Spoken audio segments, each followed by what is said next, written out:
Dunia hii na ulimwengu huu ni mali ya Mungu. Linaweza kuwa juya lililokusanya watu wa kila aina. Na ufalme wa Mungu ni utawala wa Mungu katika mamlaka yake, katika uumbaji wote. Kwa hiyo ni juya. Na Mungu wa mbinguni alikusudia kutuleta duniani tumzalie matunda mema. Alikusudia kutuleta duniani tumwabudu yeye peke yake. Lakini utashangaa ndani ya kuletwa duniani ili tumwabudu Mungu na kumtii na kumheshimu, kuna wengine wanaiheshimu miungu mingine. Hawaabudu Mungu Jehova aliyetuumba kwa sura yake. Hawalioni lile kusudi zuri la Mungu alilotuumba la kumwabudu yeye, la kumtii yeye. Hawa ni vyura na konokono katika juya. Amen.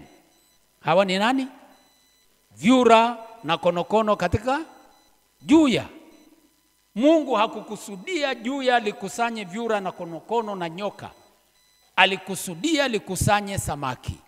Mungu alipomuumba Adamu alikusudia amtii na afuate sheria zake. Adamu akaamua kukata cross, akala tunda, akawa konokono. Kwa maana ya muktadha huu wa neno ili juya. Hakuwa kile ambacho Mungu alikusudia. Akawa kitu kingine. Na hiki kikamtenga kabisa na Mungu. Kikamweka mbali na Mungu. Kwa nini? Amekuwa tofauti. Hakuwa samaki ile ambayo Mungu alikusudia ikusanywe katika juya. Wapendwa katika Bwana, Bwana Yesu asifiwe. Hata usharika wetu wa Kingereka unaweza kuwa juya. Usharika wa Kingereka ni miliki ya Mungu, au sio? Ni mali ya Mungu.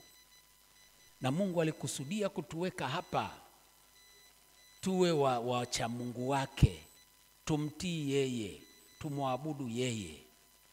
Na siku ile ya kuitwa katika hukumu ya mwisho, twende tukakae mkono wake wa kuume, mahali ambapo Yesu ametupangia kwenda kukaa. Anaposema naenda kuandalia mahali, nikishaandaa nitarudi tena niwachukue, ili pale nilipo na ninyi mpate kuwepo.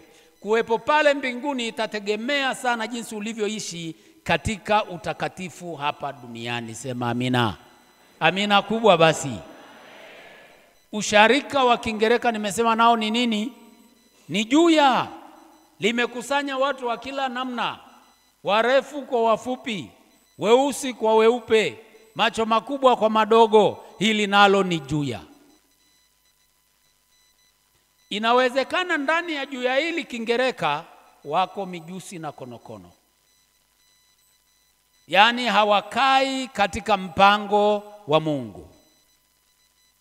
Hawaishi sawasawa na maadili ya Kikristo.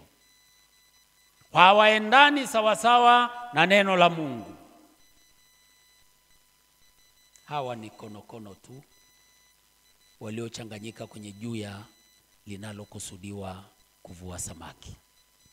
Ni maombi yangu Jumapili hii ya hukumu ya mwisho, uzuri katika lile juya lililotupwa baharini, wakiingia huko konokono, nyoka na vyura haviwezi kubadilika. Vile wanavitupa na wanavichoma moto, vingine wanavirudisha huko baharini viendelee na mateso. Ila juya Kingereka likahubiriwa vizuri na watu wake wakatii, vyura na konokono wanaweza kubadilika wakawa shabaha ya Mungu. Sema amen. Nami natamani mahubiri tunayofanya hapa, maombi tunayofanya hapa yatubadilishe tuwe samaki wazuri wanaokusudiwa na Bwana Yesu kuvuliwa na kwenda naye kwenye uzima wa. Iko hukumu ya mwisho ambayo hiyo haina cross, haina rufaa, haina mbadala. Hiyo ikisha tajwa ndiyo hatima ya mwanadamu. Ukijikuta kwenye upande wa pili, moto wa milele, milele yako ni huko.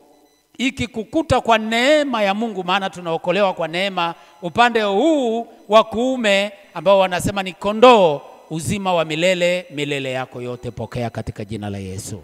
Haleluya.